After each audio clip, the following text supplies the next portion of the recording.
YT job खबर को आपण मानक बहुत बहुत स्वागत। आशा करुँची आपण मैंने बहुत भलरे थे। आज आपण मानक नहीं आसी गोटे बहुत भल जॉब अपडेट जोटा कि रही रेलवे थ्रु तो से भिडियोटी को शेष पर्यंत निहाती देखूँ। वीडियो भल लगे वीडियो गोटे लाइक कर दिंतु, चैनल नुआ थे सब्सक्राइब कर दिंतु, सांगसाथी सहित शेयर कर दिंतु, आपण मानकर मतामत कमेंट माध्यम जनातु। तेबे चलतु दक्षिण पूर्व केंद्रीय रेलवे 10म पास युवक युवती मानक पई सुवर्ण सुजोग आछि। रेलवे परीक्षार्थी पदवी नियुक्ति पई आवेदन प्रक्रिया आरंभ रही। आग्रही प्रार्थी और योग्य प्रार्थी माने वेबसाइट को जाइए ऑनलाइन रे आवेदन करें। एही नियुक्ति अभियान अधीन रे दक्षिण पूर्व केंद्रीय रेलवे रे मोट 1007 पदवी रे नियुक्ति दिया। नागपुर डिविजन पई 919 पद भी रही। वर्कशॉप मोतीबाग रे 88 पदवी पूरण करा।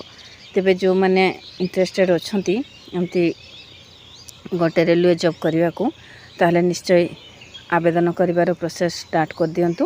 वेबसाइट रही, वेबसाइट रे जाइए आपण माने मध्य चेक करि परिबे। तेबे योग्यता कौन रही देखिबा। एही पदवी पई आवेदन करथुवा प्रार्थी माने एक स्वीकृति प्राप्त बोर्ड रु अति कम रे 50% मार्क सहित मैट्रिक किंबा समकक्ष परीक्षा पास करिथिबा आवश्यक। यह सहित संपृक्त वाणिज्य रे ITI पास करिथिबा आवश्यक। तेबे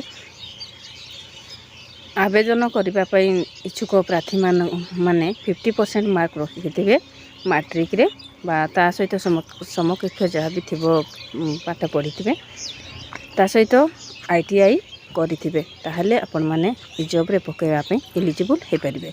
तेबे बयस सीमा चलंतु देखिबा। बयस सीमा बयस रे कहबा को गले प्रार्थी को बयस 15 रु 24 वर्ष मध्य रे हेतिबा दरकार। से बयस रे सरकारी नियम अनुसार संरक्षित वर्ग को बयस छाड़ कर दिया जिवो। तेबे 15 रु 24 वर्ष बयसर माने पिला माने ही ए जॉब रे आवेदन करि परिबे। सिलेक्शन प्रोसेस देखिबा। तेबे ए पदवी पई चयन मेरिट लिस्ट आधार रे करा जिवो। 10म परीक्षा रे प्रार्थी को द्वारा प्राप्त मार्क हाराहारी एवं संपृक्त वाणिज्य रे ITI मार्क आधार रे मेरिट लिस्ट प्रस्तुत करा जिवो। एथिरे कोनोसी लिखित परीक्षा नाही, साक्षात्कार हेबो नाही। तेबे देखंतु गोटे टाइप मार्क बेसिस रे कहले जमा भी भूल नाही। तो एबे चलंतु देखिबा ऑनलाइन प्रक्रिया पंजीकरण कोन रही। ऑनलाइन पंजीकरण प्रक्रिया 5 एप्रिल 2025 रु आरंभ होईछि एवं आवेदन करिवार शेष तारीख 4 मई 2025 रखा जायछि। आग्रही प्रार्थी को शेष तारीख को अपेक्षा न करी समय मध्य सेमानकर आवेदन पूरण करने को कहा जायछि। अधिक जदि जानबा को चाहते ताहले वेबसाइट को जाइए देखिपारे। तेबे आशा करी भिडियोटी आज आपण मानक पई इनफॉर्मेटिव हेइथिबो। जदि भल लगी लाइक कमेंट शेयर और सब्सक्राइब करने जमा भूलें।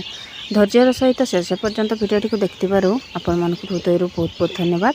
पुणी देखा एमती गोटे सुंदर इनफॉर्मेटिव वीडियो सहित आज रहुछि। नमस्कार।